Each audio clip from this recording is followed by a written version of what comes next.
Welcome into the Dynasty After Party here at Club Fantasy FFL. As always, my name is Michael Sicoli. I'm joined by Joel Wirth. In a little bit today, we have a doozy. We are kicking off, or I guess not kicking off.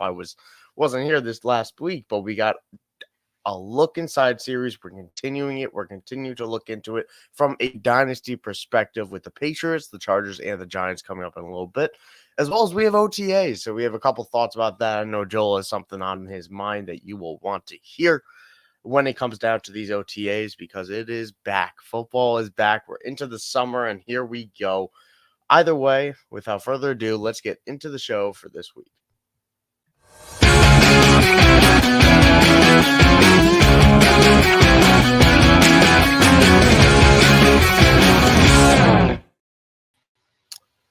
Here we are, Joel. We are back. We are back better than ever. I missed you last week. I did. I'll admit it.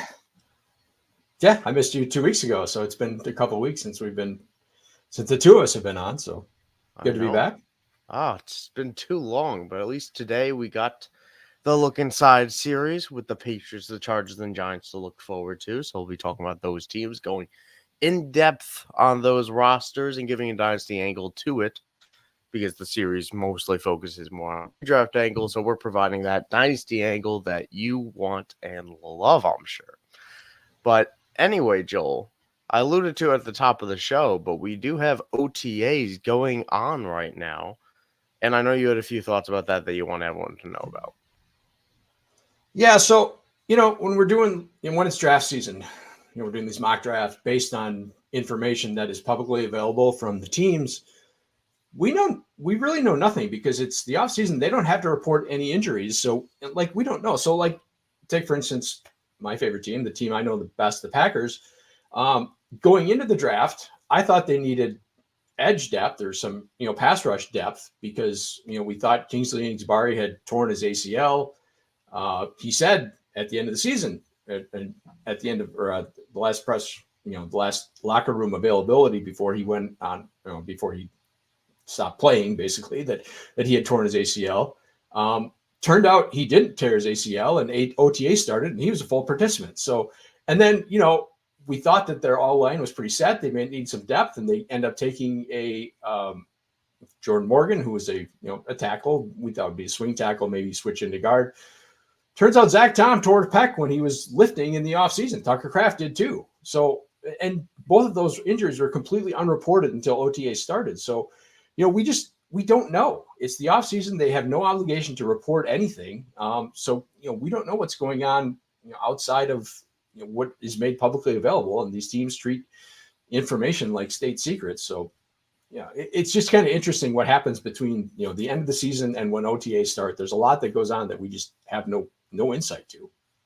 Yeah, just because it's not in season, I think we have a tendency to forget that life still goes on. Things are still happening. We have Xavier McKinney, what was it, snowboarding or skiing or jet skiing, whatever it was last year when he had that injury in the offseason that he picked up. And that was a little bit more high profile. And like you said, there's a lot of small things that aren't reported because it's spring and there's no reason for them to do so. So it's all stuff to look ahead for, and I think these type of headlines are the ones that we're going to see emerge over the next few weeks as availability to media becomes finally a thing, since they didn't have to talk to anyone for the spring. So it'll be important to look out for, and I think there's a few things, like you said, that Tucker Kraft thing might have a significant impact about how the summer starts off. Yeah, I mean, the good thing with pec injuries is in season, it's like an 8 or, like a 4-month recovery, basically. So in season, it's basically a season ending injury. Outside of the season, if you get it, February, March, April, it's probably not that big a deal. You should be ready for training camp, but it's probably going to limit those guys. So yeah, just next year when we go into mock draft season, I know it's not really going to change anything. It is what it is. The industry is what it is, but just keep that in mind. We just don't know. There's a lot of things we don't know about these teams, so we're really kind of shooting in the dark when we're putting these things together. Yeah, and that's why we at least I highly recommend that you hold your your drafts a little bit until later in the offseason when we have some more information, because things like this are out of your control when we just don't know. So a lot of fun stuff going on in the NFL as always. And you know what? Fun stuff might be happening in New England, Joel. Maybe. That might be bold to say, but there is a new man in charge. There is a new team in charge. Let's do the look inside here with the New England Patriots. For anyone that didn't check out Matt Record's amazing article on clubfantasyfl.com, be sure to check it out about Ramondre Stevenson and the role and situation he should have in 2024. He's been one of those guys that Dynasty owners have been in love and can't stand at the same time, depending on whether he's on the field or not and whether the Patriots play someone else over him and so forth. So with the New England Patriots, new head coach here with Gerard Mayo, with Gerard Mayo taking over, paired with Elliott Wolf in his first season as the general manager. Alex Van Pelt following plays in his first season in New England after Cleveland. So, what are your thoughts about this New England staff, about this new room, and this new franchise, basically, after a very dominant Bill Belichick era? Well, Gerard Mayo was basically the handpicked successor. We found that out that he had signed when he signed his contract. Basically, he was given when Belichick left. He was the head coach job was his. So, again, another thing we didn't know, but until it came out. A little Packers centric on the other stuff. Elliott Wolf worked in the Packers organization. Obviously, the son of Ron Wolf, the Hall of Fame general manager who built the 90s Packer dynasty. And Alex Van Pelt is their offensive coordinator, play caller. He was with the Packers under Mike McCarthy. That's where he kind of started his coaching career. He was there after Rodgers kind of became the starter, so he wasn't really involved with the development of Aaron Rodgers, but someone who obviously has a background with a team that was very good at developing quarterbacks. So I think it's a good OC for Drake May to kind of work his way in with, because he does have that background with kind of elite quarterbacks and saw what it took to get Rodgers to that place. Yeah, and I mean, Alex Van Pelt was a quarterback himself in the league for a tiny bit. Back in the day. Man's 54 years old now, so that was quite some time ago, but he has been here before. So yep. I think stuff like that is what kind of spurs your start in the league, and what you do from there kind of determines how far you go. And it's taking him to the offensive coordinator position here. So New England Patriots, Joel, it's been quite some time until we've been excited.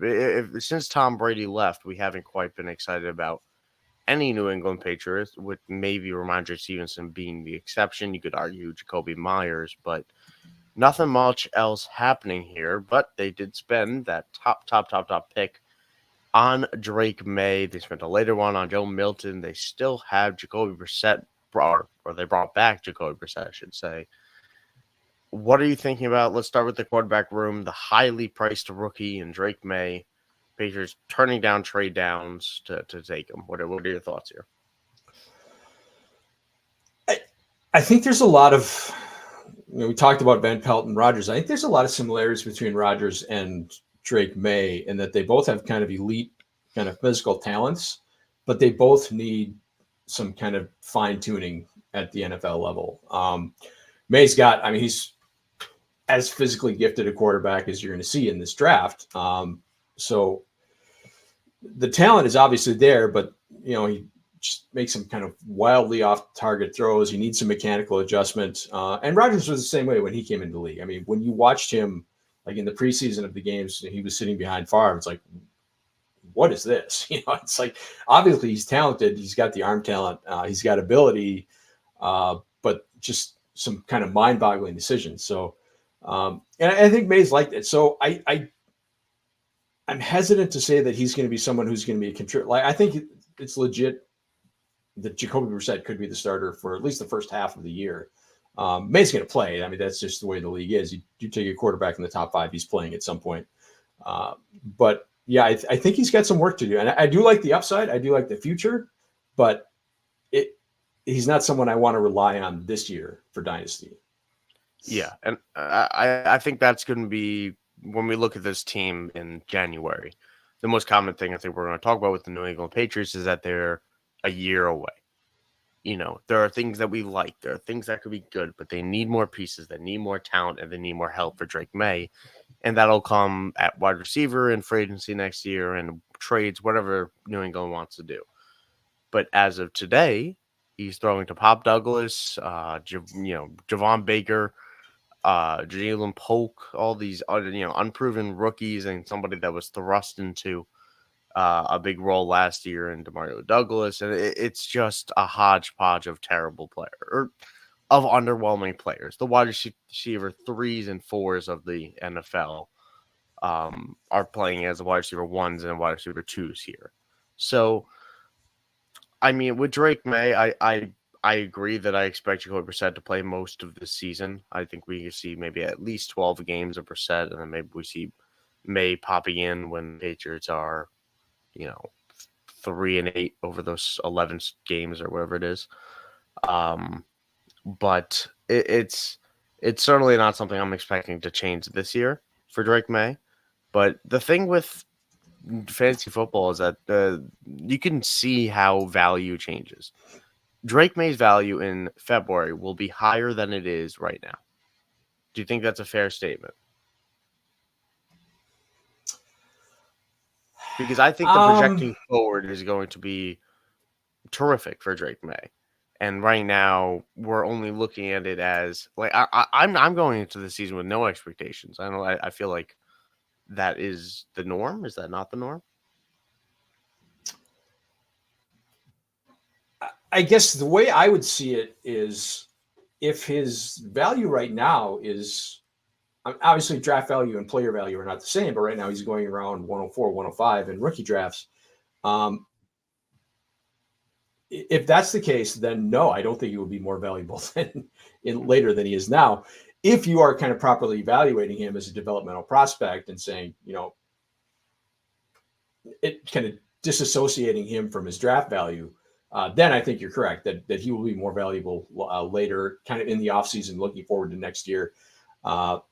So I think like in season, I think you're absolutely correct. At the end of the year, he's gonna be more valuable than he is right now. He's got kind of the draft value attached to him, and I think that's kind of artificially inflating his realistic player value. Yeah, I'm looking ahead to where there's no world in my mind that the Patriots will head into year 2 of the Drake May era without getting him a serious weapon, and we've seen that template around the league now of. They let their rookie quarterbacks either go through hell or go through what they have. And the year after, they go out and get them help. And they go out and get them help in a big way because the rest of the team showed that they're okay. They can hold their own, but the offense needs help. And we saw it with, numerous scores. We saw it with Josh Allen. We saw it with, help me. I know we see it in a very common trend with CJ Stroud now of getting stuff on Diggs. And so forth. So I'm tentatively optimistic for the future, but for 2024 purposes, I'm not all that excited. But Matt Record did decide to write about Ramondre Stevenson, so it does feel like only fair to dive into Stevenson. So your thoughts on this running back room, which is just so fun to look at with Ramondre Stevenson. You got Antonio Gibson, who I will undoubtedly be hurt by once again, and then a hodgepodge of traditional Patriots guys behind that. So what are your thoughts? Do you think Antonio Gibson will have any serious impact on Ramondre Stevenson, or do you think both of them are going to just annihilate each other? Well, we've heard that Gibson's getting slot snaps, which is the way he should have been used his entire career, right? Yes. So I think there's a world where they're both on the field at the same time. They don't have like a great slot receiver. So you got Pop Douglas who gets some snaps there, but so yeah, I don't know that they necessarily vulture each other. And Stevenson missed the end of the year last year, so it's not like he's like a workhorse that you're going to just ride the entire season. He is in the last season of his rookie deal. So, we don't know what what their plans are for him going forward. He's 26. So or he's going to be 26 during the season. It's his age 26 season. They may just try to ride him. It's okay. You just treat him as a disposable running back. Okay. Get what you can out of you, and good luck on the free agent market next year. He's not a Saquon Barkley, Josh Jacobs type who you're going to, franchise or anything like that. So I think there's a world where they just, ride him hard and put him away wet. But I think Gibson is going to get some run just as a satellite space back and, get some slot snaps. So I think there's opportunities for them to be on the field together. And the one thing that it's the other side of the coin here of when I disparage this wide receiver room and this tight end room and the Hunter Henry, Austin Hooper stack and dynamic as that is, if we flash back to 2016. But if we go on the other side of that coin of, these poor receivers and poor tight ends, do you think that could have an impact on the volume that Antonio Gibson sees as a receiver of maybe even rekindling the love that fantasy owners have had for a James White in the past? No, I mean, we'll get to the receivers. I think this receiver room could be a lot like the Packers last year, right? Is that they've got just a bunch of cheap guys who are all pretty good. None of them are great. You don't have a standout dominant wide receiver one, but you got a bunch of guys who are kind of good at what they do, and they all fill different roles. So we'll see how that plays out. And obviously we're talking about Baker, Polk, and Douglas. I don't care about Kendrick Bourne, but so I think there's going to be opportunities, and Van Pelt's probably a much more creative coordinator than what they've had the past couple of years, at least since Josh McDaniels left. So, Bill O'Brien left a lot on the plate. He was working with Mac Jones, so what did he have to work with? That's an open question, but I think this should be a more interesting offense than they've had the last couple of years. Yeah. And now the last thing I want to touch on with the running backs before we move on to the receivers, like you were mentioning, Zeke, and this was a point of Matt's article that, again, you should make sure you check out at clubfantasyfl.com. Check out the Look Inside series, and, certainly check out the New England Patriots article by Matt Record and all the articles that we're talking about here today and in general. But with Stevenson, I mean, with Zeke out of the equation now returning to Dallas, there's 22 red zone snaps that are going to be up for grabs here. And if we learned anything about Antonio Gibson in Washington, I don't think he's very good on the goal line. I don't think he is. I wanted him to be, but he's not. And that, do you have any? How does that make you feel about Ramondre Stevenson to that 22 red zone snaps or red zone carries? That is our. I mean that's one thing I'm really hesitant to kind of transfer over from year to year, just because it could be a very different offense, and you may not. If it's a more dynamic offense, you may have more long touchdowns or touchdowns from outside the red zone. So you may not have those kind of as well. Yeah, you may not have those inside the 5 opportunities. So that's not something I'm going to put a lot of weight on. Yeah, so most of Zeke's work came with when Stevenson was hurt last year. So I'm really hesitant to really consider what Zeke did last year at all when kind of projecting forward.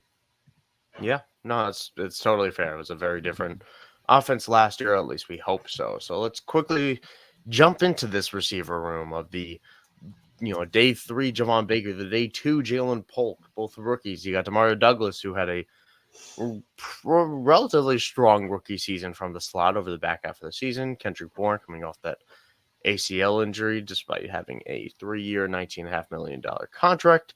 You got Hunter Henry signing an extension. You got Austin Hooper joining him behind that. You got Jaheim Bell arriving to the room in the 7th round, which I'm sure will be someone. But what are your thoughts about this wide receiver room? Now, you already sounded more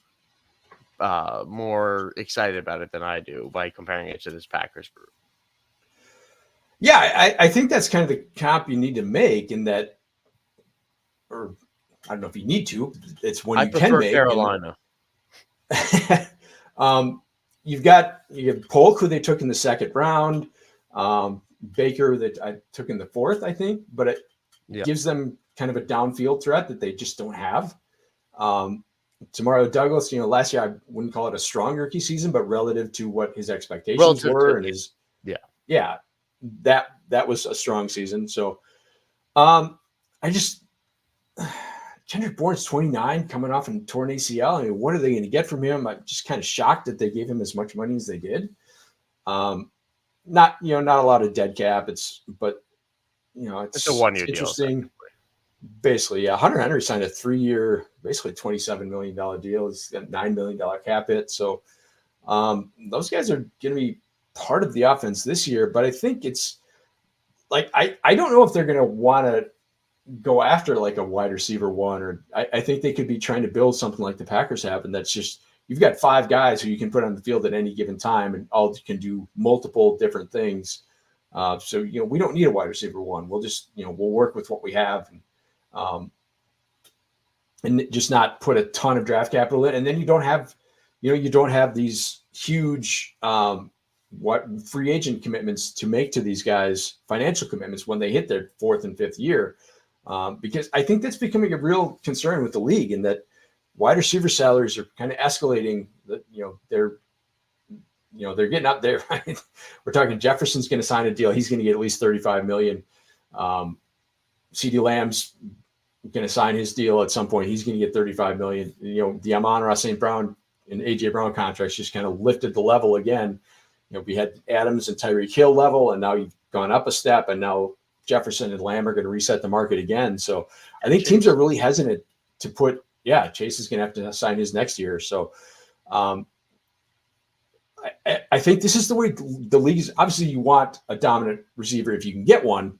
But if you have to build your room this way, I don't think teams are opposed to that, because you don't have that huge financial commitment to any one guy at the end of it. You've got a room full of guys who can do a lot of things for you. I look at it more so not how they wanted to design it, but more so how they had to design it. They're throwing all the bandages on all the wounds on this team, and they will peel off at some point, and it's going to look really bad on some weeks. But other weeks it'll hold the deal, get the job done, and then next year they'll put a permanent patch on the situation. So I'm not really counting on any of these guys being big names, but for looking at 2024 and looking at them as a team, what are you expecting for the Patriots? Do you think it's going to be improvement on how bad they were last year? Yes, I think there'll be improvement, right? I think nothing of Mac Jones, so I think that even with Brissett, they've got a better quarterback situation than they did last year. I do think Drake May is someone who they can build around. And I just think it's going to be the guys who they brought in to run the offense post Josh McDaniels are just bad. They're Belichick Nepo babies, right? They're Belichick circle of friends guys that he brought in because he quote unquote trusted them. For what reason, I don't know. But I just think organizationally, they just needed a fresh start, even though there's no question in my mind Bill Belichick is the best coach of all time. And it's not even close going down to second, but I think they needed a reset, and I think they got that. It's a younger, front office, coaching staff, just different outlooks. So I think it's going to be a much more interesting offense. This offense was atrocious last year, right? They couldn't score touchdowns. They were just kind of embarrassing. I think it's obviously a very low bar to clear, but I think it's going to be a much better offense than it was, much more interesting offense than it was last year. Yeah, and I mean, as far as offensive coordinators to pair with a questionable quarterback situation, questionable whole situation, I mean, Alex Van Pelt worked pretty well with Cleveland. Granted, it's a Kevin Stefanski offense, but it's still something that over the years they turned around and has turned into a pretty solid unit that they managed last year without Nick Chubb, and they found a way to get it done. So New England certainly has a better look going into this year than otherwise. Are there any, cells that you're trying to get out from under, or any players you want to buy before we head into our next team? So I think the biggest sell and sneaky buy are the same guy. That's Ramondre Stevenson, right? It's depending on how you look at it. If you're looking for a 1-year window guy, and I think in most situations, you should be. I think he's an attractive buy, but if you're looking for like a long-term dynasty hold, like we said, he's 26. Can't imagine that they may bring him back, but it's not going to be on a big deal. I can't imagine anyone's giving him a significant free agent deal. So I think he's someone who's going to be looking at, best case, he's a committee back next year. He's never really shown the ability to stay healthy. He's, had fumbling problems in the past. Hasn't kind of won the trust of a coaching staff. So I don't think beyond this year he has a backfield to himself at any point. So if you're looking for a 1-year guy who I think is a little bit artificially depressed because of the offense he's in and the perception of that offense, I like him as a buy. But if you're looking for a long-term asset, then I think he's a sell.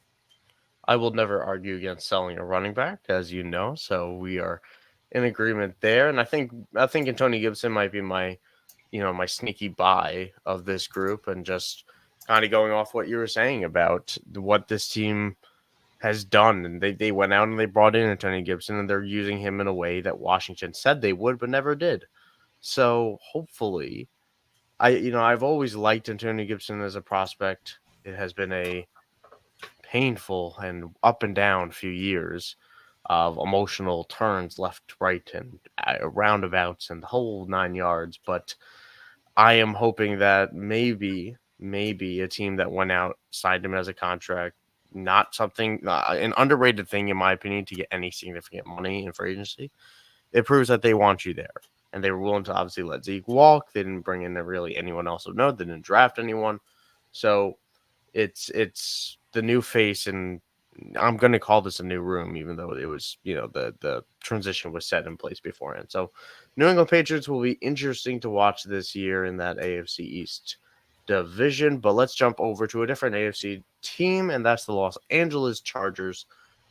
Oh boy, this Chargers team has just been it's been so fun for so many years of just being, maybe this is it, maybe they can do it, and then they don't. And it's every single year, rinse, repeat. But they went out, redid that front office, brought in Joe Horches as the general manager, a new play caller, and Greg Roman. Of course, we all know about Jim Harbaugh returning to the NFL to coach the Los Angeles Chargers here. Well, what do you think about this room? What do you think about this coaching staff? It's always a question mark whenever you see the college coach going to the NFL. But Jim Harbaugh is obviously an NFL proven winning head coach. So the exception there. Is this the most cursed franchise in the league? Yes.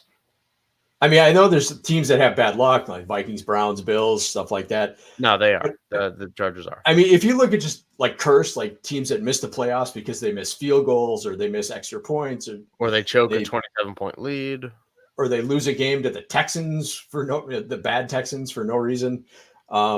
This is just so every year you think they're going to do something and they just find some unimaginable way to lose a game, lose a key game. Miss out on the playoffs. So just a very strange coach quarterback pairing, right? Yes. And this was, when we into the coach hiring cycle, it was, it's a very desirable spot because it's LA and they've got Justin Herbert, but they've got salary cap issues and there's going to be a talent drain. So I was expecting that hire kind of a young, play caller that could kind of develop with Herbert and just kind of go from there. And they instead hire just the most retro, kind of regressive head coach, both offensive coordinator combination that they could have. So very interesting pairing. Well, I'll say that. Yeah. And I think I think it goes hand in hand with what you were saying before, though. We're calling this Chargers team the most cursed team out there. So when you think about that from an owner's perspective, you want stability. You want a proven product. You want somebody. You're not like I think when you just look at what the Chargers were doing, they were so desperate to get a face in that what you're gonna get. It might not work with Jim Harbaugh. It's possible. It could always not work with any new coaching hire. But it won't be embarrassing. And it will be by a coach that knows how to handle difficult circumstances because he's been in plenty before, both in the NFL and in college. So it's I think it's more of an organizational move that they're looking at this, even more than a football move. Although obviously, if they can get any bit of the Michigan success in Los Angeles, I'm sure the Chargers would welcome that. And like you were saying with Justin Herbert, let's jump right into the dynasty players here, and Justin Herbert being one of those of somebody that has always been near the top of the league in attempts because of how bad this Chargers defense has been, how bad the Chargers secondary has been, and how good Justin Herbert is with the weapons they have. But like you said, it's a talent drain of Mike Williams out the door, Keenan Allen out the door. And then you bring in this Greg Roman coordinator that has been a very historically run-friendly coordinator with the Ravens. And you look at this as a bit of a run-first team now. You got Joe Alt going, not Malik Neighbors at the 6 spot to firmly tell you which direction that the Chargers want to go in with this offense. So what are your thoughts on Justin Herbert? And are you worried that his ceiling is, a lot more capped than it used to appear?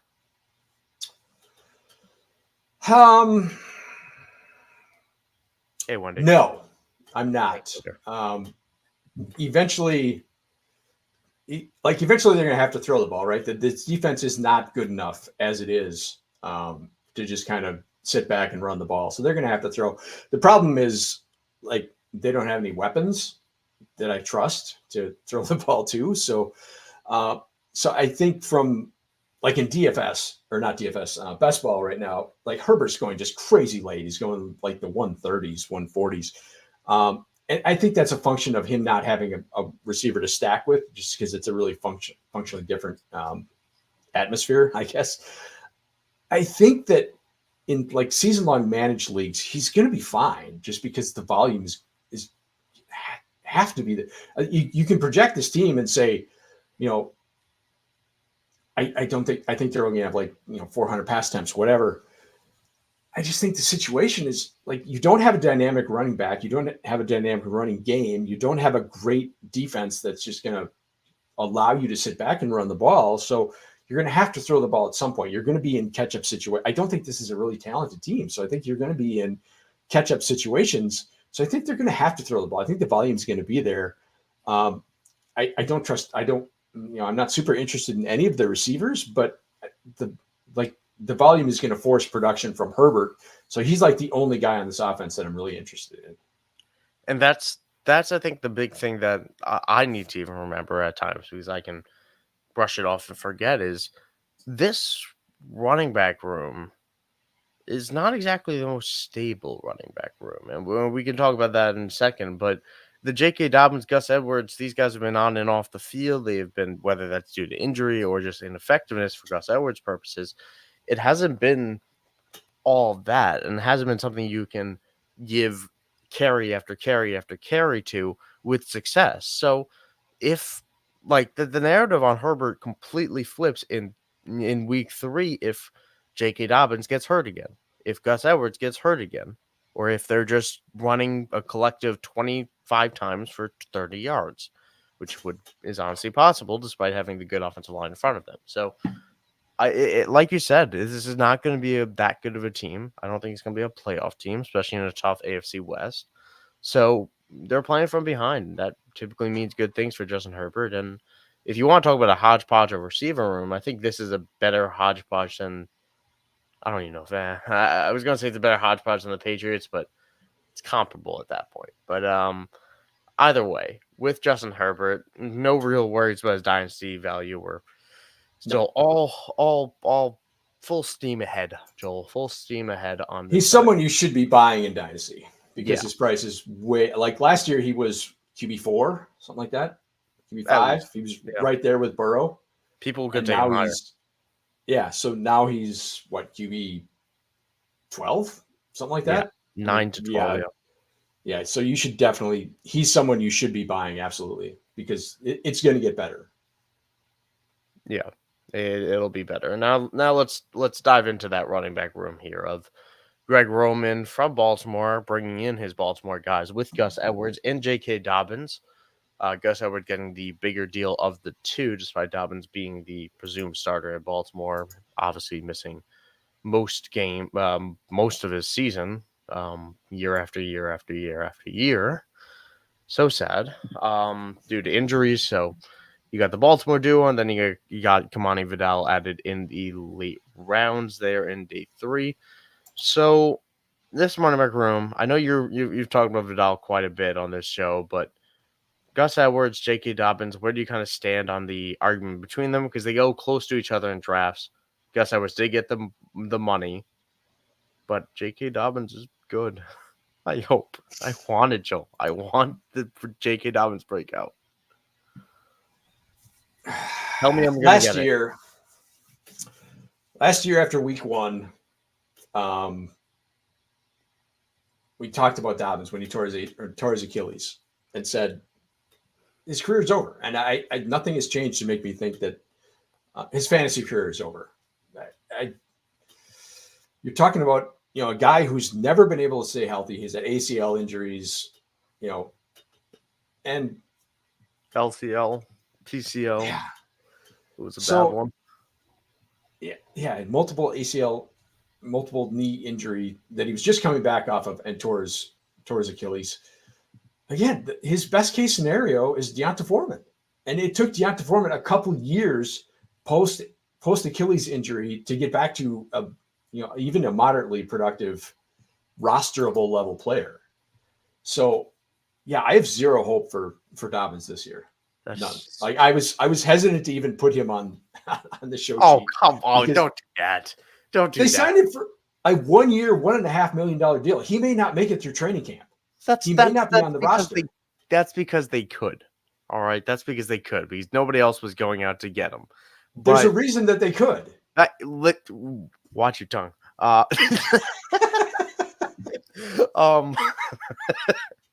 But I mean, it also comes down to, I think, Dobbins. It is in Dobbins' best interest to reunite with Greg Roman. So I think in terms of the contract, where him laying out a piece of paper and Dobbins signing it, because Dobbins, not many people were looking for him, and they signed him relatively quickly relative to everyone else, on the market at running back. So, and then they went out, they had the draft. We talked about Blake Corum everyone talked about Blake Corum being a possible Charger, and that didn't happen. They waited until day 3 to add to the room. So the room's open.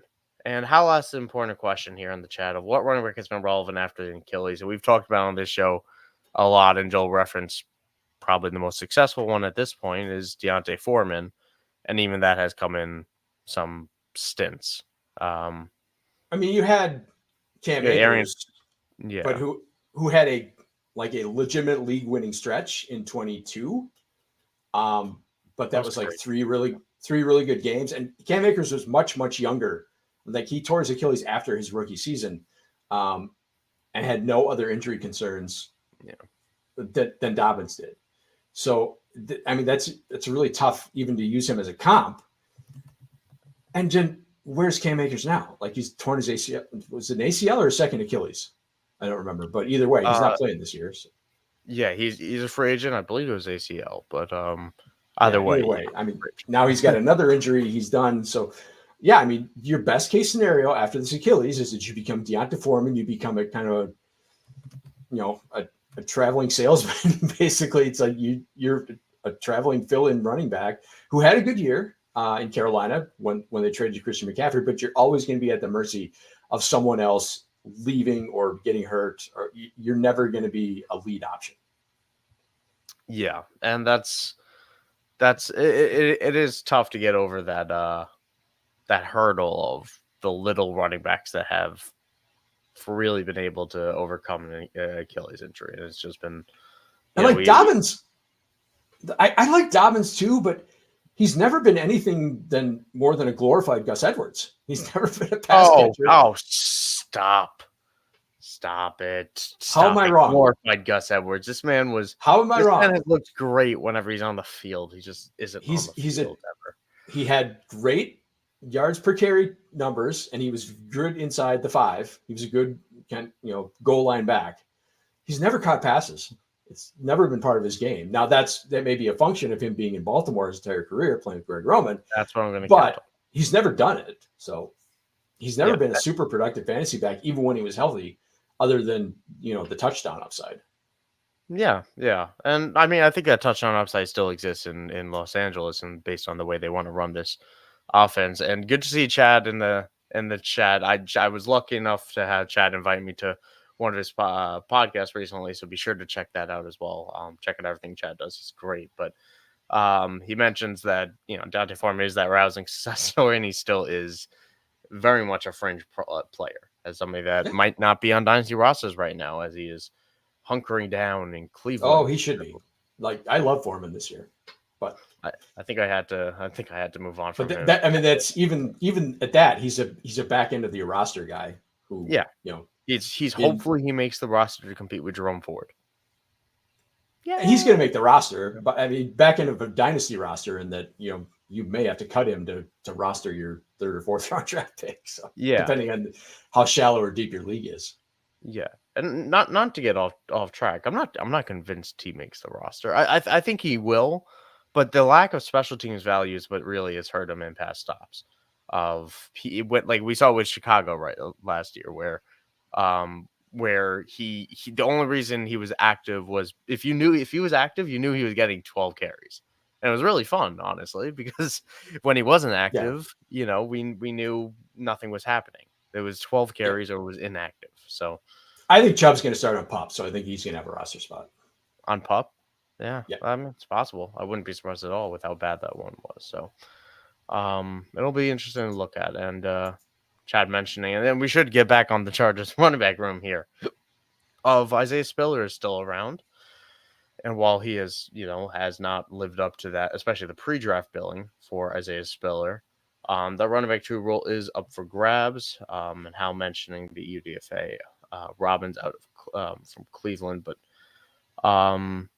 what do you think about this running back room? If you're this down on J.K. Dobbins, do you think Isaiah Spiller is somebody that we should be keeping tabs on? Because the running back 2 for this room does feel like someone we should care about. Yeah, I prefer Vidal just because he hasn't failed yet, and Spiller has done nothing to inspire any confidence.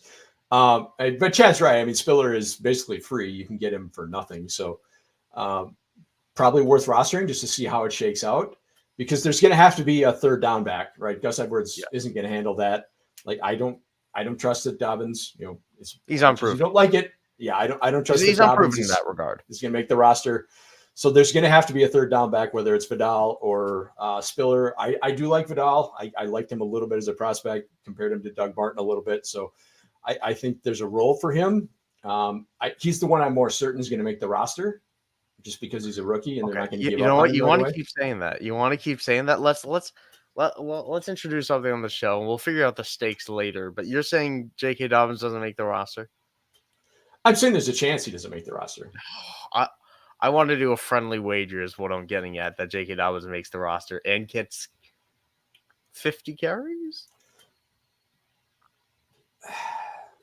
It's hard. It's kind of hard to parse that out, because I think there's a chance he, like Nick Chubb, starts on PUP, and if I can just carry him. If I can make a chicken. Oh wait, Nick Chubb. Yeah, I was saying Dobbins. I think they both could start on PUP. So. Oh, Dobbins, you're thinking? Oh, I think he'll be fine. So I think they may carry him on the roster and just put him on the PUP and see if there's anything they can get him after like 6 weeks or whatever. You are talking about the RB1 in my startup dynasty right now, where I have utterly punted the position until the 12th round. So I respect that.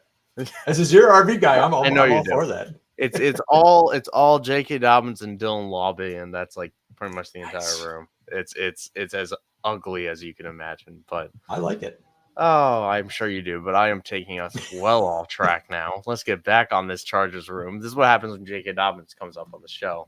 Let's talk about this wide receiver room, because that's what you were talking about before, about this hodgepodge group. And it is quite a hodgepodge group of Josh Palmer in the final year of his rookie deal at 25 years old. You got Quinn Johnston, the superstar first-round pick last year, who has done absolutely nothing except provide really fun social media clips. And then you got Ladd McConkey out of Georgia, that second-round rookie, who I like, I didn't love him as much as some other people did. I was more in the middle on that spectrum, but this is as good of a landing spot as you want with a lot of vacated slot work from Keenan Allen. So Lad McConkey, Quinn Johnston, Josh Palmer. How fun is that? Is this the Who worst leads the receiver room? room in the league? It's awfully close. Denver might be, maybe. That's a good one. Yeah. Yeah, Denver's close, but it's awful. It depends.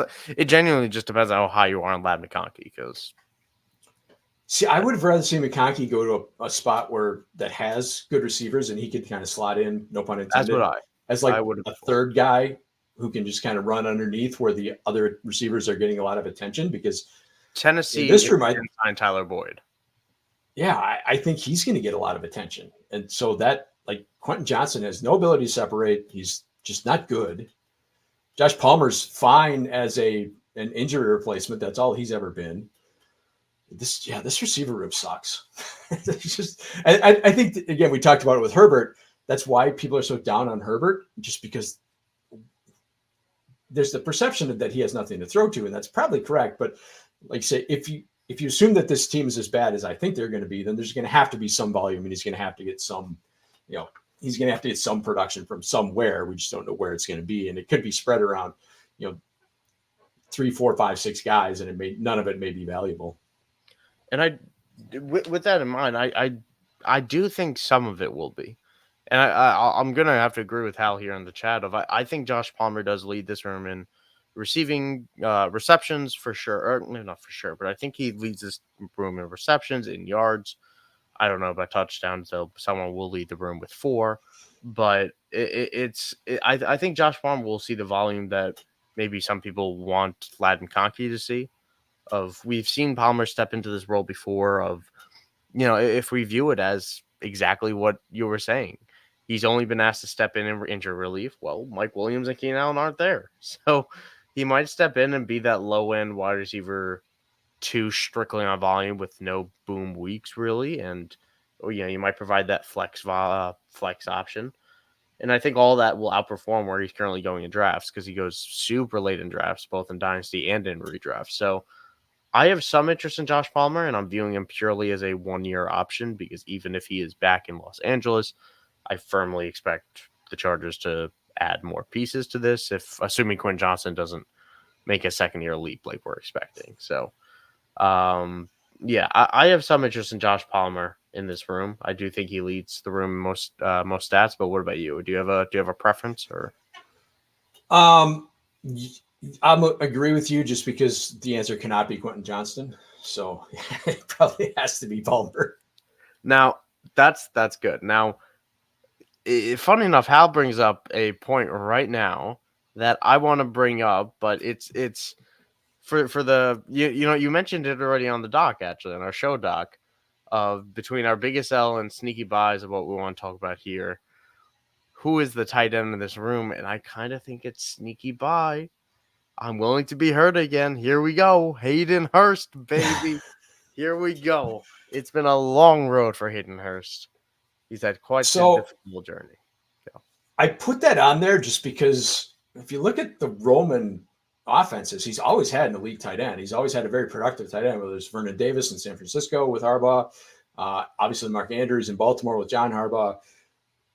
Tight end is a big part of this offense. So you got Will Dissly, who's a blocking back. You got Hayden Hurst, who has never, ever, ever been able to stay healthy or ever done anything. A little bit. Has he ever done anything? A little bit, and that 1 year in Atlanta was pretty good. Is it Donald Parham season? If you want to go really, really, really deep, you want to talk about a player that has never lived up to the hype. Donald Parham. Was there hype? There was no hype. Come on. Actually happened. There was never hype on Donald Parham. Oh, there was plenty. When he caught like 3 touchdowns in like 2 weeks. Okay, yeah, that's right. I forgot about that. So yeah, I think one of these guys is going to be productive. I think they have to be. Now, if Hurst can stay healthy, it's probably him. I don't trust that. So, and I love Hayden Hurst. Like the work he does with mental health is really incredible stuff. So yeah. I really want him to succeed. That would be awesome. again, I don't trust. He's had opportunities, never been able to stay healthy when he's had those opportunities. So I'm leery, but one of these tight ends is going to break out. It's going to be startable. It's going to be a startable level tight end just because they're going to get, volume and production in this offense. So if you can figure out which one that is, I think it's a real sneaky buy. Yeah. And to answer Hal's question here, didn't Roman draft Hurst? They were actually 1 year apart. Hurst was 2018 and Roman came into Baltimore in 2019. But there is that overlap. There is that overlap of them, working out in Baltimore, although the situation didn't exactly work out. But that's, partially a result of Baltimore wasn't counting on Mark Andrews, I think, to take over as much as he did. But yeah. And Hal also mentions that Parham being a tower of a human. Donald Parham is Mo Alley Cox with better branding. Right? So, I mean, it's just like Parham, he's 6'8", so he does have like end zone kind of touchdown upside. Massive. So if you're in a league that doesn't, it's not a tight end premium that cares more about tight ends than you do receptions, I think he's a guy who could be valuable just because he could be the preferred end zone target of this offense. Yeah. I mean, is Ladd McConkey going to be an end zone guy? Is he going to be a touchdown guy? No. At 5'11", 175, it just doesn't have the body type for it. So if you're in a league where touchdown or tight end touchdowns are just more valuable than receptions, I think he's a guy who could be, if you're looking for a touchdown a week and you're happy, he's a guy who could be interesting. Yeah, but Joel, Hayden Hurst caught the majority of passes in OTAs this week. I don't know if you saw that news. Did he? Yeah, he did. Yeah. Okay. Here we go. I'm going to be in on Hayden Hurst this season. I'm just going to spoil it all for everybody now that I think he might be actually a quietly solid tight end one, which could mean nothing, but hopefully it means something. But I'd like to. It would be awesome. Yes, I'm also rooting for him as well. So with that in mind, that wraps up kind of the Los Angeles Chargers here. So now we have to go to another dire situation. And that kind of seems like the theme of today's teams that we're looking at. And they're not in great situations. That's the New York Giants here, who 2 years ago we were talking about them as this up-and-coming team, signed Daniel Jones to an extension after getting a playoff win. And 2 years later, things are a little bit disappointing of where do the Giants go from here. They still have Joe Shane in the front office, Brian Dable at head coach, Mike Kafka, third season. They're all in their third season since arriving from Buffalo. So what are your thoughts on this Giants team? I think it has to start with Daniel Jones and being in the second year of this massive contract that he signed, but they can get out from under it after this season. So it's pretty much do or die for Daniel Jones this year. It is. When we talk about him, we'll get into the fact that his contract is guaranteed for injury at like $25 million for next year. So if you're looking for someone to be Derek Carr, Russell Wilson this year and get shut down once this team is eliminated from the playoffs, it's Daniel Jones. And he's the leader in the clubhouse by far. I think, like, big picture, I think this is a situation where one player can make an enormous difference. And I think they drafted the player who could be that difference. So I'm a bit more optimistic about this team than most. So am I. And that's because I also view Malik Neighbors in a truly game-changing light. Let's talk about that room. I mean, you got Daniel, where you want to go from here, but it's a team that has long lacked a wide receiver one. They've been looking for one since trading away OBJ all those years ago to Cleveland, and they have not really found one since. But drafting Malik Neighbors at right at the top of the draft for their first round pick instead of taking a quarterback, and despite they may have tried to move up for Drake May. But the Giants, they're stuck with this situation. Daniel Jones is playing for his starting role. Brian Dable might be coaching for his job, and Joe Shane goes as Brian Dable goes. So it's an interesting situation with this Giants team that also got rid of its defensive coordinator, Wink Martindale. Scheme differences. You had a lot of defensive improvements made on this side of the ball with Brian Burns being added. They lose Xavier McKinney, but again, adding Brian Burns is quite the addition to this defensive line. So I don't know what the hell to expect from the Giants this season. I really don't. I think they could be feisty. I don't think Daniel Jones is as bad as people think. I don't love him, but I'm not going to. I don't think 2022 was a fluke. So, what are your thoughts about Daniel Jones in terms of his dynasty output? 27 years old, like we've said, he won't be on this contract next year. It'll either be reworked or something. Yeah, I mean, I think he's a bit of a punching bag, but I think he's a legitimately like average NFL quarterback. Yes. Like, if you said in a vacuum, would you rather have Daniel Jones or Baker Mayfield? I'd rather have both healthy. I would rather have Daniel Jones. Just because he brings more to an offense with his, obviously, I think his running ability is kind of underrated. He's just never had kind of simultaneously a good receiving core and or a good offensive line. So we just don't know. So he got a team to the playoffs, won a playoff game, so he can, he can be a functional starting NFL quarterback. There's no doubt about that. Dynasty wise, the concern is like we referred to, like there's no guarantee he's with this team next year. There's no guarantee he has a job next year, right? Because if you look at the landscape, there's not a lot of teams that need quarterbacks or are going to be looking for quarterbacks. Dangerous words. I mean, but you've seen what, like 9 quarterbacks go in the first 30 some picks in the last 2 years. So those teams are not going to want. They're going to want to see what they have. So you look at the rest of it. There's just not it's like Giants, Jets, Raiders. That's your quarterback openings next year. So there's no guarantee he has a job next year. So like for his dynasty value to have any value, he needs to perform this year, or he could just be relegated to backup status next year. So that's a dangerous place to be in. But right now he's so cheap that it's almost worth taking the shot. He's free. He's essentially free. And we talked about the $25 million guaranteed for injury. We talked about last week with Josh with the Commanders. Like there's a scenario where the NFC East is just a really flat division where no team kind of takes off, and they're all kind of playing into December, late December, with a shot to like win the division. You get concerns about the Eagles' defense. Dallas has done nothing in the offseason. They look like they've taken a major step back, like relative to if they're stagnating, you're taking a step back, and that's basically what they've done. They added Zeke. Oh, that's right. I forgot about that. Okay. So yeah, I'll make sure. Yeah, got everything I said. Yeah.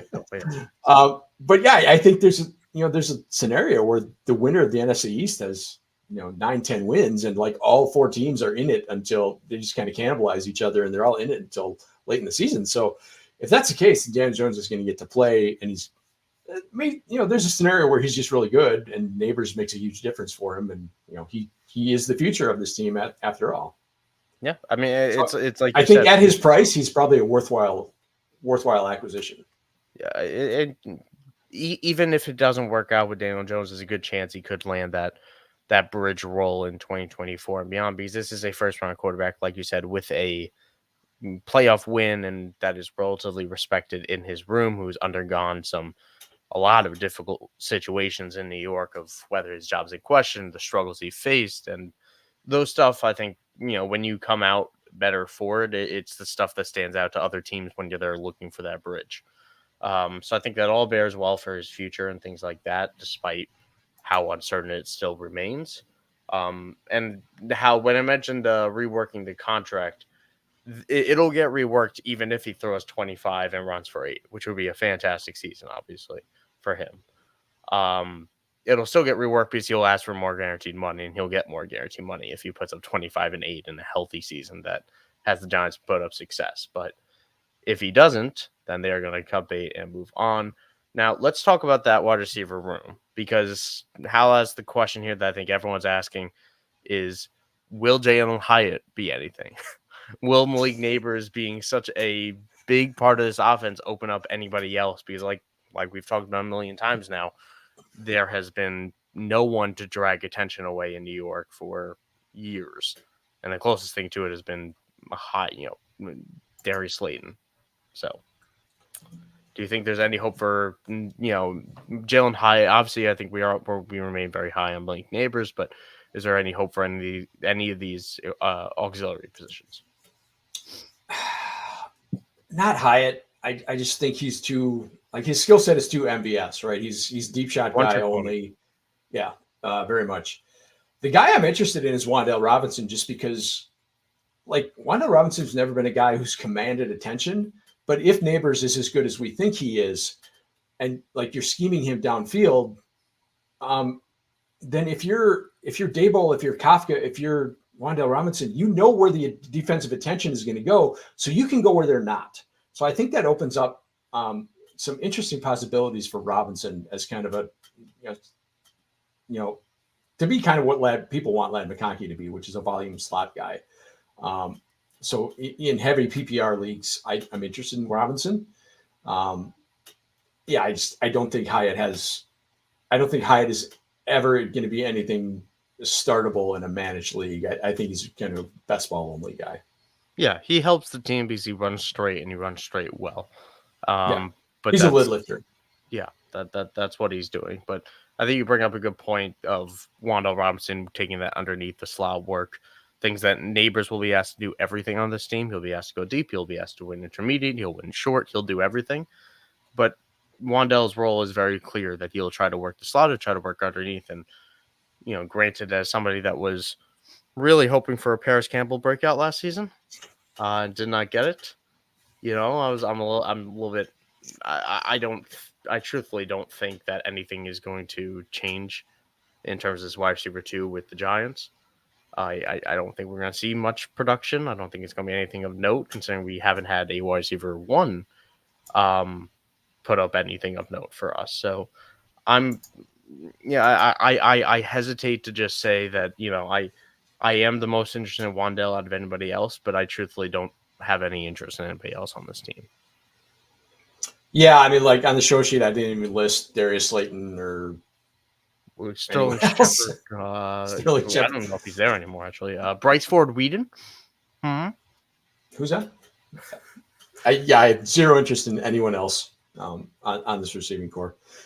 Do we need to talk about Darren Waller and his spectacular music video? Oh, God, the music video. You want to know something funny? I didn't really listen to it. I just watched it. And it's so much better that way. It's so fun to just watch. And it's not even an insult to the music as much as it is just enjoying the cinematography and the acting and the poise of Darren Waller, who is clearly has a post-career a career on Broadway as an actor. So I made it through 52 seconds before I had to turn it off. Yeah, I think my ears were bleeding. It's a bad look to post a music video while you're skipping OTAs while you're considering retirement. And frankly, if you look at his contract, just real quick, I mean, he's only got $2.5 million dead cap hits, in each year of the contract. So if you're the Giants, you can say, all right, do whatever, dude. If you want to retire, that's fine, because I think that is their approach. I think that is their approach of they don't care. They didn't get anything out of him last year. They'd like him to be there. They'd like him to start, and they would like this to work out. But if it doesn't work, it doesn't work. So they're kind of just letting him ride it out. And frankly, I am slightly interested in Daniel Bellinger. If Waller is gone, I like Bellinger. I think he has shown some good things that just hasn't really had a ton of opportunity in a ton of terrible situations. I am worried about Waller, man. Just with the history, and obviously he just went through a very personal divorce situation. The music video, I don't know. I hope he's doing all right, but yeah, I agree. I'm not super tuned into the Giants, but I have a friend who is as a big Giants fan, and he said there's been some reports that maybe he's had kind of relapsed into his alcohol issues. So yeah, I personally wish him the best, but we can laugh at the music video and still wish him the best. Wish him well. Obviously, it's a very tough situation he's going through. Hopefully, everything personally works out for him. Yeah, and now we do have another Giants position group to touch on. We got to touch on that running back room before we talk about those sneaky buys and sells. But Killer Quicks asks a good question from Twitch here. 12-man redraft superflex full PPR. what quarterbacks are you looking for that might be available in the later rounds that could pay off? And that's that's a difficult question with Superflex because later round quarterbacks aren't exactly a thing as much, but you will still find some values outside the first 3 rounds. So what quarterbacks are you looking for outside of the bona fide guys that you like to take in drafts? This is a redraft question. Oh, redraft. Yeah. We talked about last week. I like Bryce Young. I think they've done kind of everything that they've needed to do to improve his infrastructure to be a quality starting quarterback. I still think like last year, I kind of coming in, I comped him to smaller Dak Prescott. I think that upside is still there. It's just, they've improved their interior offensive line, which is really important for a smaller quarterback because you've got to have those throwing lanes open. They've vastly improved their receiving group with Deontay Johnson, drafted Xavier Legette. I think he's a guy who's basically free in redraft that you could look at as a kind of back end QB2, QB3 kind of guy in Superflex. I'll throw one other name, and that's Will Levis. More so based on the concept of if we're talking redraft, I mean Superflex, you're probably still going to hold them, but I want to take shots on upside, and when I'm drafting a quarterback late, and I mean everything is set up for Will Levis to, in theory, have a monster season, where we know he can run the ball. You have a pass friendly head coach, and Brian. I always mix it up with him and Zad. I know you do as well, but it's Brian, right? He's Brian Callahan. Yeah. So with Brian Callahan coming from that Cincinnati system, you add Calvin Ridley, you bring back DeAndre Hopkins, you add Tyler Boyd, you still have Treylon Burks, who will probably be traded in the next month, hopefully. But I mean, you have the rushing upside, you have the weapons, and you have the scheme to make a monster season out of Will Levis this year. So the only thing holding him back is that I don't think he's that good. But if you take that part out of it, the opportunity is pretty major there. I mean, if you look at him as a prospect, there were points in that offseason where he was projected as the number 1 draft pick just because based on his his skills and his translatable skills. So he's got physical talent. You're going from one of the most defensive centric head coaches to an offensive centric head coach. You've hired Bill Callahan, which is one of the best offensive line coaches of all time. Levis was the worst quarterback in the league by far last year against pressure. He was just really bad against pressure. So you drafted offensive lineman with your first offensive pick. You brought in Bill Callahan. If you can kind of improve that offensive line, and you brought in Calvin Ridley, who you paid a lot of money to. There's again, like with Bryce Young, you've improved the infrastructure for him to step up and let his production match his ability. So yeah, it's another guy I like as well.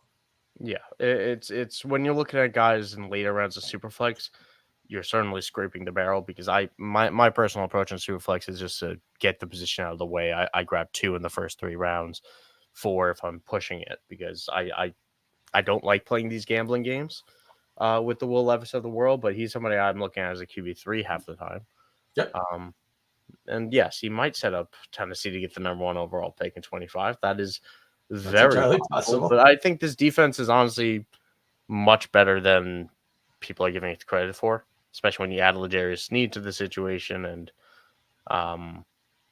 maybe Kenneth Murray can get a nice little revival there. But I'm getting off track because we're talking about Tennessee when we got to talk with the Giants. Quickly, I guess, the running back room we haven't really touched on. Devin Singletary being added to it. Saquon Barkley now in Philadelphia. You got Eric Gray behind him. You have Tyrone Tracy being added in the 5th round. Who I imagine you are quite interested in, I suppose. What do you think about this room? Is there anybody that you're? What am I saying? Is there anybody? Why do you like Tyrone Tracy? Well, I mean, let's talk about Singletary. Obviously, he has the background with Daboll. So, and they gave him a pretty good deal, right? They gave him 3 years, $16.5 million deal for a guy who's never really been like a lead back, or he was been solid looked at as a lead back. Yeah, he's produced as a lead back, especially last year. He's just never been looked at as a lead back. That's a pretty decent amount of money or financial commitment. So I think he's very interesting as a zero RB build kind of guy. That I'm much more interested in Singletary than I would be in like Gus Edwards or something like that. Eric Gray, we've heard the OTA buzz that he's had some good looks. I couldn't care less. He couldn't get on the field last year in one of the worst backup running back situations of all time. So yeah, I'm not interested in him. Tyrone Tracy, I hate to say this, that's what we talked about with Antonio Gibson, is that I didn't learn my lesson with Antonio Gibson, and I'm going right back to the well with Tyrone Tracy because he's the same kind of guy. He was a running back in his last year in college, but he started out as a wide receiver, much like Antonio Gibson. I just think there's so much opportunity for him to be the backup running back, one, to be the third down back, the hurry up back, the 2-minute offense, 4-minute offense kind of back that you went on the field in those situations. I think he's got a great opportunity here. I liked him as a prospect, but I like the opportunity even more. So I'm very high on Tyrone Tracy. Do you see that Tyrone Tracy had caught 2 receiving touchdowns on OTAs the other day? Did he? Has he been even better than Eric Gray? Because Eric Gray's been getting a lot of buzz. He might be better than Saquon Barkley, per report. So that's probably the default case. Jokes aside, I'm not the biggest Tyrone Tracy guy. I think we're talking about 5th round running back, so the hit rate is obviously quite low. But I think he's going to be more of a special teamer for this group. But you're 100% right that they need someone to step up. Devin Singletary will be that guy, but we've also seen Singletary miss time. And he's that undersized type of guy. And I like him. I think Singletary is that guy that has continually proved people wrong. And I have a lot of respect for players like that. That said, I'm preferred to be, if it's not Singletary, I'm hands off this whole room. I'm not trying to big brain zero RB this group. I'm in a very deep startup right now, and we're from rounds 25 to 30, I've been staring at Eric Gray, and he finally went off the board in like the 29th round, and I wasn't by me. I couldn't bring myself to pick him because I don't care. I don't care. You couldn't beat out Matt Breida last year. What? You couldn't beat out Matt Breida last year. And I liked Eric Gray as a prospect. I did too. The problem was concern. He confirmed my worries with that 40 time. Like, he looked slow on tape, but he managed to make people miss. It's like it reminded me of Dave Montgomery at the time, but he didn't get day 2 capital. He got day 3 capital, and he's not as good a receiver as Dave Montgomery is on third down. So that's kind of the issue, is that his pros don't make up for the cons. And I think there's too many cons in New York in general to have him overcome even more than that, because I'm not convinced they fix this offensive line. And that's really my whole worry about this whole team, is we've seen this offense completely crumble when the offensive line is not doing its job. And I kind of worry that they are very close to that happening again. Are you more optimistic about the offensive line after, they've once again has made plenty of retooling? You've got a lot of talent on that offensive line, but it's just not very good. So, I mean, there's always the argument that, an extra year of working together and, there may be some development. I'm not super optimistic. Like, talking about Eric Gray, you can talk about guys taking second-year leaps, and that's all well and good. But if you can't get on the field in year 1 without an injury concern, I mean, that's a legitimate problem, especially when you had just massive opportunity, because like Barkley missed 3-4 games last year, which 2 games, 3, maybe it was only 2, but still he missed a couple games. You had zero competition to be the backup running back, and he couldn't get on the field. So, what are you hoping for? What's your realistic, I think we're already spending too much time on more time than Eric Gray than he deserves, but what's your ceiling case for him? What's your best case scenario for him? It's not very good. And that's why I couldn't bring myself to draft him, is because the best case situation is that Devin Singletary misses time, Eric Gray takes over, and he runs 16 times for 45 yards, and you hope he falls. 60 yards and he looks better. Like Saquon missed 3 games last season. I'm sure he also played through numerous ones on one leg with how the Giants were kind of riding him off the rails. So I mean, the volume could be there if everything went right, but if Singletary misses time, I'm expecting a full split. I don't think anybody's going to be. Even now, I don't think Singletary is getting every single touch on this team. So it's not how Dable has done it with Singletary in the past. So it's ugly to begin with, and it's going to get uglier if you worsen the talent and you water it down.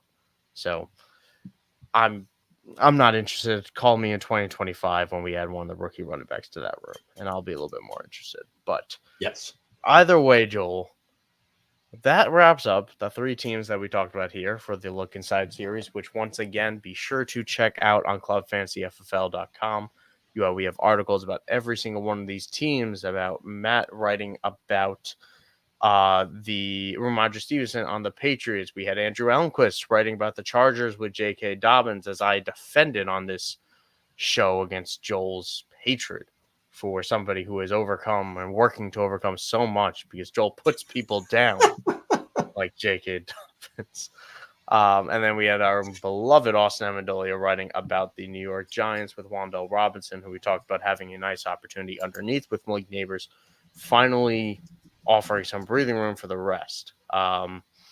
So all those articles totally free to read right now online on the clubfantasyfl.com site.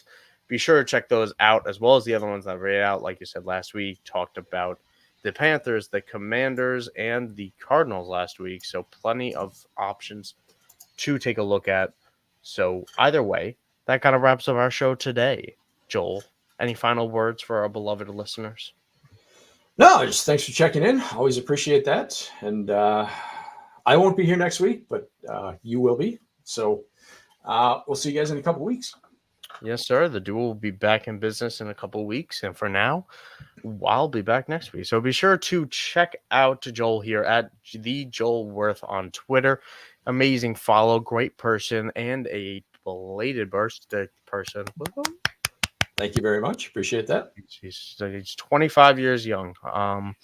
And I wish. Yeah. And you can follow myself at Michael__Sicoli. And you can follow, obviously, Club Fantasy FFL at Club Fantasy FFL. And again, I can't harp enough of how much you should check out these articles that are being written. It is the beginning of the Look Inside series that will be continuing throughout the summer, breaking down these teams. And we'll be giving that Dynasty angle each and every week here on the Dynasty After Party. So without further ado, thank you all for tuning in. Remember, Dynasty, it's like a disco ball, keeps on spinning year round. So join the club every Sunday, 11 a.m. Eastern, right here on Club Fantasy FFL. Stay healthy, stay safe. Thank you all for tuning in. Thanks, everybody.